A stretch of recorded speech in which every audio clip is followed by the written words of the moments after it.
നബി ചരിത്രത്തിൻ്റെ ഓരത്ത് ചരിത്രാസ്വാദനം ഭാഗം 68 ആരവങ്ങൽ. രചന ആരിഫ് സെയ്ൻ. ശബ്ദം നൽകുന്നത് ആറാട്ടുപുഴ ഹക്കിം ഖാൻ. ആരവങ്ങൽ. പ്രവാചകൻ സല്ലല്ലാഹു അലൈഹി വസല്ലമയും അനുചരന്മാരും നജ്ദ് ദൗത്യം കഴിഞ്ഞ് തിരിച്ചെത്തിയ സമയം തന്നെയാണ് കഅബ് ബിൻ അഷ്റഫ് തന്റെ ദൗത്യം പൂർത്തിയാക്കി മക്കയിൽ നിന്ന് മദീനയിൽ തിരിച്ചെത്തുന്നതും. ശേഷം അയാൾ വെറുതെ ഇരിക്കുകയായിരുന്നില്ല. നഗരത്തിന് പുറത്തെ ബനൂ നദീറുകാരുടെ വാസസ്ഥലത്തെ തന്റെ കോട്ടയിലിരുന്ന് മുസ്ലിങ്ങൾക്കെതിരെയുള്ള വൈരക്കനൽ ഊതിപ്പൊലിപ്പിച്ചുകൊണ്ടിരുന്നു. പുറമെ കവിത എന്ന പേരിൽ പ്രവാചകൻ സല്ലല്ലാഹു അലൈഹി വസല്ലമയെയും അനുയായികളെയും അപഹസിക്കുന്നതും ഭർസിക്കുന്നതുമായ മനോവിസർജ്യങ്ങളുടെ ആലാദ വലയം തീർത്തയാൾ സമാന മനസ്കരെ രസിപ്പിച്ചു. അറേബ്യയിൽ ഉടനീളം അറിയപ്പെടുന്ന കവി എന്ന ഖ്യാതി കൂട്ടിനുള്ളതിനാൽ കഅബിന്റെ വിഷലിപ്തമായ വരികൾ പകർച്ചവ്യാധി പോലെ ചുണ്ടുകളിൽ നിന്ന് ചുണ്ടുകളിലേക്ക് പടർന്നുകൊണ്ടിരുന്നു. മുസ്ലിങ്ങളുടെ അഭിമാനം നടുപ്പാതയിൽ വെച്ച് 100 കീറിയെറിയപ്പെട്ടു. പോരാഞ്ഞ് മദീനയിലെ വിശ്വാസിനികൾക്കു നേരെ ഹീനമായ ശൃംഗാരാക്ഷേപങ്ങളും തുടങ്ങി. കവിസ്വാതന്ത്ര്യത്തിന്റെ സീമകൾ അഖിലവും കഅബ് മായ്ച്ചു കളഞ്ഞതോടെ വിശ്വാസികൾ രോഷാകുലരായി. അഭിമാനക്ഷതത്തിൽ പുളഞ്ഞ് പ്രവാചകൻ സല്ലല്ലാഹു അലൈഹി വസല്ലം പ്രാർത്ഥിച്ചു, നാഥ, ഇബ്നു അഷ്റഫ് ഉതിർക്കുന്ന പരുഷങ്ങളുടെ പേരിൽ, അയാൾ വിക്ഷേപിക്കുന്ന കവിതകളുടെ പേരിൽ നീ ഇച്ഛിച്ച വിധേന അയാളിൽ നിന്ന് എനിക്ക് രക്ഷ നൽകുക. വിശ്വാസികൾ അയാളെ നിത്യനിശബ്ദനാക്കാൻ തീരുമാനിച്ചു. ഔസ് ഗോത്രജനായ മുഹമ്മദ് ബിൻ മസ്ലമയുടെ നേതൃത്വത്തിൽ ഒരു സംഘം അതിനായുള്ള തയ്യാറെടുപ്പുകൾ തുടങ്ങി. സംഘം കഅബുമായി കൂടിക്കാഴ്ച നടത്തി.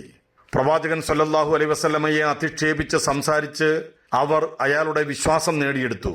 മുഹമ്മദ് വന്നതിൽ പിന്നെ യഥരിബ് നാനാവിധമായിരിക്കുന്നു എന്നതായിരുന്നു സംസാരത്തിന്റെ ആകത്തുക.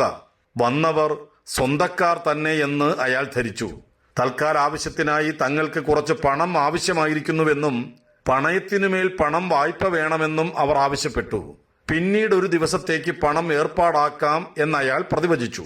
പറഞ്ഞുറപ്പിച്ച ദിവസം മദീനയ്ക്ക് പുറത്തുള്ള കോട്ട പോലെ ഭദ്രമായ ഭവനത്തിലെത്തി സംഘാംഗമായിരുന്ന അബൂനായില കഅബിനെ വിളിച്ച് പുറത്തു വരാൻ ആവശ്യപ്പെട്ടു. ഭാര്യയുടെ എതിർപ്പ് വകവയ്ക്കാതെ അയാൾ പുറത്തിറങ്ങി. ദൂരെ ഒരിടം എത്തുന്നതുവരെ ഇരുവരും സംസാരിച്ചു കൊണ്ടിരുന്നു. അവിടെ സംഘാംഗങ്ങൾ കാത്തിരിക്കുന്നുണ്ടായിരുന്നു. ഭൂമിയിലെ തന്റെ അവസാന നിമിഷവും ജീവിച്ച കഅബ് ആ രാത്രി സ്വന്തം ചെയ്തികൾക്കുള്ള പ്രതിഫലം ഏറ്റുവാങ്ങാനായി മറ്റൊരു ലോകത്തേക്ക് യാത്രയാക്കപ്പെട്ടു. കഅബിന്റെ വധം മദീനയിലെ യഹൂദരെ ചകിതരാക്കി. മുസ്ലിങ്ങളുമായി നിലവിലുള്ള കരാർ മറന്നുകൊണ്ട് ബദറാനന്തരം അവർ മക്കയിലുള്ള ഖുറൈശികളുമായി നിരന്തരം വിവരങ്ങൾ കൈമാറിക്കൊണ്ടിരുന്നു. കഅബ് ആയിരുന്നുവല്ലോ ആ നയതന്ത്ര ബന്ധങ്ങളുടെ തുടക്കക്കാരൻ. തങ്ങളുടെ സഹഗോത്രജനെ ഒരാൾ കാരണം ഏതുമില്ലാതെ ചതിയിലൂടെ കൊല ചെയ്തിരിക്കുകയാണെന്ന് ബനൂ നദീറിലെ നേതാക്കൾ പ്രവാചകൻ സല്ലല്ലാഹു അലൈഹി വസല്ലമയെ സമീപിച്ച് പരാതിപ്പെട്ടു. കഅബിനെ പോലെ തന്നെ ഇസ്ലാമിനോട് കടുത്ത ശത്രുത പുലർത്തുന്നവരാണ് തന്നെ കാണാനായി എത്തിയിരിക്കുന്നതെന്ന് പ്രവാചകൻ സല്ലല്ലാഹു അലൈഹി വസല്ലമയ്ക്ക് അറിയാം. പ്രവാചകൻ സല്ലല്ലാഹു അലൈഹി വസല്ലം പറഞ്ഞു, വൈരം നിറഞ്ഞ ചിന്ത സഹനീയമാണ്, എന്നാൽ വൈരം പരത്തുന്ന പ്രവൃത്തി അങ്ങനെയല്ല. കഅബിന്റെ ചെയ്തികൾ മറ്റുള്ളവരെ പോലെ അഭിപ്രായങ്ങളിൽ പരിമിതപ്പെട്ടിരുന്നെങ്കിൽ കൊല്ലപ്പെടുമായിരുന്നില്ല. എന്നാൽ അയാൾ ഞങ്ങളെ മുറിവേൽപ്പിക്കുകയാണ് ചെയ്തത്. പിന്നീട് അവരെ മുമ്പുണ്ടായിരുന്ന ഉടമ്പടിക്ക് പുറമെ പ്രത്യേക കരാറുണ്ടാക്കാൻ പ്രവാചകൻ സല്ലല്ലാഹു അലൈഹി വസല്ലം ക്ഷണിച്ചു. അവർ അങ്ങനെ തന്നെ ചെയ്തു.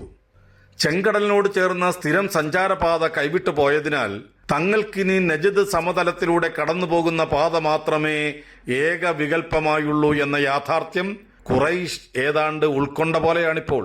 ഗ്രീഷ്മമാസങ്ങൾ അവസാനിക്കുന്നതോടെ ജലത്തിന്റെ ആവശ്യങ്ങൾക്കായി ഏതാനും ഒട്ടകങ്ങളെ കൂടി കൂട്ടത്തിൽ ചേർത്ത് തരണം ചെയ്യാവുന്നതേയുള്ളൂ ആ പ്രതിസന്ധി. ആദ്യ പരീക്ഷണമെന്നോണം 1,00,000 ദിർഹം വിലമതിക്കുന്ന വെള്ളിയും വെള്ളിയിൽ തീർത്ത പാത്രങ്ങളും വഹിച്ചുകൊണ്ടുള്ള വമ്പിച്ചൊരു കച്ചവട സംഘത്തെ ആ വഴി ഇറാഖിലേക്ക് അയക്കാൻ അവർ തീരുമാനിച്ചു. സഫ്വാന്റെ നേതൃത്വത്തിലായിരുന്നു യാത്ര.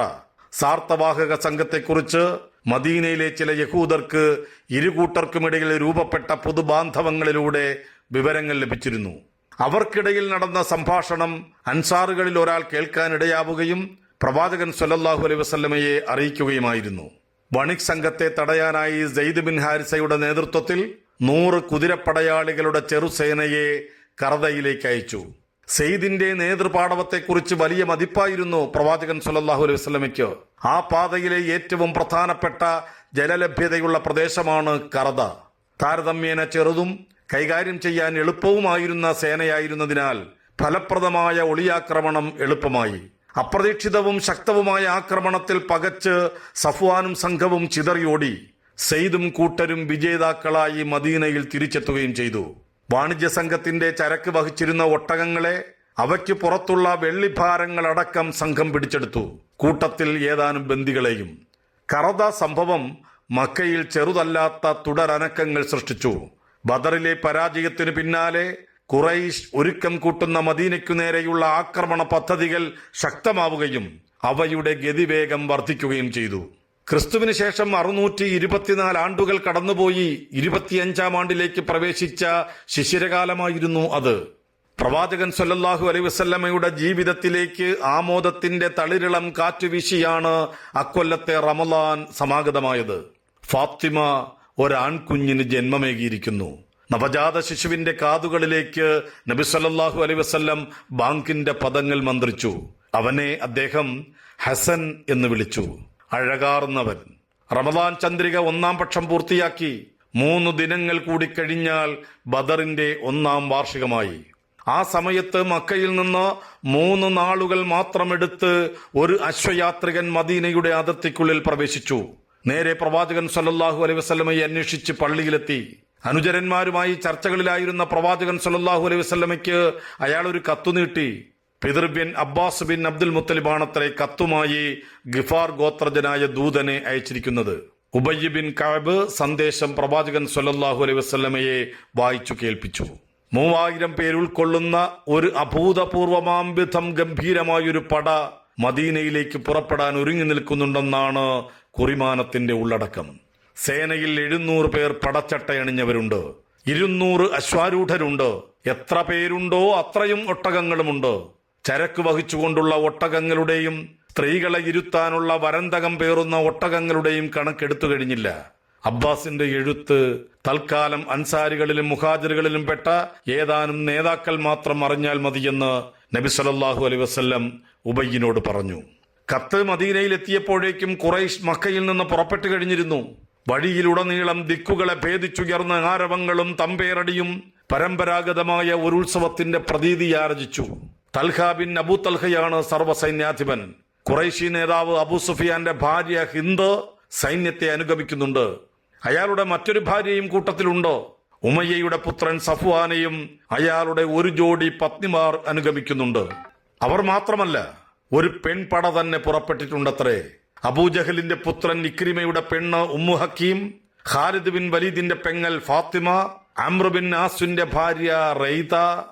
എന്തു വന്നാലും ഇത്തവണ തങ്ങൾ യുദ്ധത്തിൽ പങ്കെടുക്കുമെന്ന് ഹിന്ദിന്റെ നേതൃത്വത്തിൽ സ്ത്രീജനം ശാഠ്യം പിടിക്കുകയായിരുന്നുവത്രേ. ഒരു യുദ്ധത്തിൽ വിജയം മാത്രമല്ല, പരാജയം സംഭവിക്കാമെന്നും പരാജയം സംഭവിച്ചാൽ അതിന്റെ മാനക്കേട് പേറേണ്ടി വരിക സ്ത്രീകളായിരിക്കുമെന്നും അതിനാൽ അവർ സൈന്യത്തോടൊപ്പം പോയിക്കൂടാ എന്നും ഉച്ചത്തിൽ വാദിച്ചവരും ഒടുവിൽ സ്ത്രീകളുടെ തന്നെ രോഷത്തിനും പോരാളികളായ പുരുഷന്മാരുടെ വീര്യത്തെ ഉജ്ജ്വലിപ്പിക്കുവാനും അവർക്ക് ആവേശം പകരാനും സ്ത്രീകളുടെ സാന്നിധ്യം ഉപകരിക്കുമെന്ന എതിർവാദത്തിനു മുമ്പിൽ കീഴടങ്ങുകയായിരുന്നു. കേൾക്കണോ കൂട്ടരെ, ഞങ്ങൾ പുറപ്പെടുക തന്നെ ചെയ്യും, യുദ്ധത്തിൽ പങ്കെടുക്കുകയും ചെയ്യും. ഞങ്ങളെ തടയാൻ ആരും മെനക്കെടേണ്ടതില്ല. ബദറിലേക്ക് പുറപ്പെട്ട ഞങ്ങളെ നിങ്ങൾ തുഹഫയിൽ നിന്ന് തിരിച്ചയച്ചു. ഫലമോ, പടനിലത്ത് പടജനത്തിനെ ആവേശിപ്പിക്കാൻ ആരുമുണ്ടായില്ല. ബദറിൽ പിതാവിനെയും പിതൃവ്യനെയും സഹോദരനെയും നഷ്ടപ്പെട്ട ഹിന്ദിന്റെ ഹൃദന്തത്തിൽ തിളച്ച പ്രതികാരത്തിന്റെ ലാവ വാക്കുകളായി പുറത്തേക്ക് ചീറ്റി. മുത്തഅമിന്റെ പുത്രൻ ജുബൈർ മക്കയിൽ തന്നെ തങ്ങിയെങ്കിലും അയാളുടെ അടിമ വഹ്ഷിയെ സൈന്യത്തോടൊപ്പം അയച്ചിട്ടുണ്ട്. മിക്ക അബിസീനിയക്കാരെയും പോലെ അയാളും കുന്തമേറിൽ അതിവിദഗ്ധനായിരുന്നു. പുറപ്പെടുന്നതിന് മുമ്പ് ജുബൈർ അയാൾക്ക് വാക്കു നൽകി, എനിക്ക് വേണ്ടി നീ അബ്ദുൽ മുത്തലിബിന്റെ പുത്രൻ ഹംസയെ വധിക്കുകയാണെങ്കിൽ അവിടുന്ന് അങ്ങോട്ട് നീ സ്വതന്ത്രനായിരിക്കും. ഈ വിവരം ഹിന്ദ് അറിഞ്ഞിരുന്നതിനാൽ സൈന്യത്തിന്റെ മുമ്പോട്ടുള്ള യാത്രയിലെ വിശ്രമവേളകളിൽ മുമ്പിലൂടെ വഹ്ഷി കടന്നു പോകുന്നത് കണ്ടാൽ ഹിന്ദ് പറയും, ഏ കറുപ്പ, നിന്റെ യജമാനൻ പറഞ്ഞതുപോലെ ചെയ്യുക. വഹ്ഷി കൃത്യം നിർവഹിക്കുകിൽ ഹിന്ദിന്റെ വകയും അയാൾക്ക് പാരിതോഷികങ്ങളുണ്ട്. ഖുറൈശി സേന മദീനയിൽ എത്തിച്ചേരാൻ ഇനിയും ഒരാഴ്ചയെടുക്കും. പക്ഷേ അതിനു മുമ്പ് മദീനയുടെ പ്രാന്തങ്ങളിൽ വസിക്കുന്നവരെ അവരുടെ കന്നുകാലികളെ അടക്കം നഗരാതിർത്തിക്കുള്ളിൽ കൊണ്ടുവരേണ്ടതുണ്ട്. അതവർ സാധ്യമാക്കുകയും ചെയ്തു. ആടോ പശുവോ ഒട്ടകമോ കുതിരയോ ഒരെണ്ണം പോലും അവശേഷിക്കാതെ നഗരത്തിനകത്തെത്തിക്കാൻ അവർക്കായി. എന്നാൽ മക്കക്കാർ ഏതുതരം പദ്ധതികളാണ് ഒരുക്കിയിരിക്കുന്നതെന്ന് കാണാനിരിക്കുന്നതേയുള്ളൂ. ചെങ്കടലിനോട് ചാരിയുള്ള സഞ്ചാരപാതയാണ് അവർ തെരഞ്ഞെടുത്തിരിക്കുന്നതെന്ന് വൈകാതെ വാർത്ത വന്നു. പിന്നീട് വടക്കുകിഴക്ക് ദിശയിലേക്ക് തിരിഞ്ഞ് മദീനയ്ക്കു നേരെ നീങ്ങി. നഗരത്തിൽ നിന്ന് 5 നാഴികയകലെ പടിഞ്ഞാറ് ഭാഗത്തായി വിശ്രമിച്ചു. അതുകഴിഞ്ഞ് ഏതാനും നാഴിക മുമ്പോട്ട് നീങ്ങി. മദീനയ്ക്കുമേൽ ഉയർന്നു നിൽക്കുന്ന ഉഹുദ് മലയുടെ താഴ്വാരത്തുള്ള സമതലത്തിലെ കൃഷിഭൂമിയിൽ തമ്പുകൾ ഉയർത്തി. പ്രവാചകൻ സല്ലല്ലാഹു അലൈഹി വസല്ലം ഹുബാബ് ബിൻ അൽ മുൻദിറിനെ നിരീക്ഷകനായി വിട്ടു. ഖുറൈശികളുടെ എണ്ണവും ഒരുക്കവും സംബന്ധിച്ച വിവരങ്ങൾ ശേഖരിച്ച് പിറ്റേന്ന് അയാൾ മടങ്ങിയെത്തി. താങ്കൾ എന്തു കണ്ടു? നബി സല്ലല്ലാഹു അലൈഹി വസല്ലം ചോദിച്ചു. അവരുടെ എണ്ണം 3000-ൽ അല്പം കൂടാം, അല്ലെങ്കിൽ കുറയാം. ഹുബാബിന്റെ വിവരങ്ങൾ ഓരോന്നും അബ്ബാസിന്റെ കത്തിൽ പറഞ്ഞതുപോലെ തന്നെ. ആ കത്തിനെക്കുറിച്ച് അധികമാർക്കും അറിവുണ്ടായിരുന്നില്ലല്ലോ. സഖീഫിൽ നിന്നുള്ള 100 പേരും കിനാനയിൽ നിന്നും മറ്റു സഖ്യകക്ഷികളിൽ നിന്നും വന്നു ചേരാവുന്നവർ ഈ കണക്കെടുപ്പിന് പുറത്തായിരുന്നു.